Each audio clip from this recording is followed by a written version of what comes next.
થરાદની મુખ્ય બજારમાં આવેલા એક કોમ્પ્લેક્સમાં સિલાઈ કામ કરતા એક યુવક પર હુમલો થયો છે।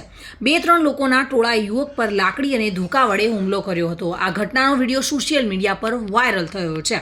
હુમલામાં યુવકને ગંભીર ઈજાઓ થઈ હતી। તેને તાત્કાલિક સારવાર માટે થરાદ હોસ્પિટલમાં દાખલ કરવામાં આવ્યો છે। યુવકના પરિવારજનો ન્યાય મેળવવા માટે થરાદ પોલીસ સ્ટેશને પહોંચ્યા હતા। જો કે પોલીસે હુમલાખોરો સામે ફરિયાદ નોંધવાની કાર્યવાહી પણ શરૂ કરી હતી।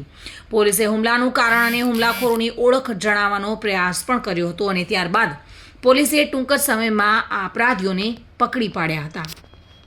અમારી દુકાનની બાજુમાં એક દરજી એમાં આપા હવે આજ વહેલા ગયા કંઈ એમને કર્યું બી નહીં તો સામેથી મારવા આવ્યા એમાં આપવાને લાકડીથી ધોકાથી સળિયાથી બધાથી કેવા માર્યા લોહી લવાણ થયું પાછળ ટાંકા આવ્યા પગે વાગી હેડીએ નહીં હગતા એક તો એક સહારો હતો ને એ અમારાથી આ તો મારીને લઈ લીધું એ ખબર નહીં પડતી એમને મારા સરકારને અને થરાદના પોલીસ સ્ટેશન સરકારને મારે એવી અપીલ છે કે આવા લુખ્ખા તત્વોને નહીં હવે અહીંયાથી બહાર કાઢે એમને અપીલ કરે અને સારી કાર્યવાહી કરે। આ તો આપણને બીજું કંઈ થઈ જતું હોત તો અમારે શું હોત અમારે શું કરવાનું એમના વગર।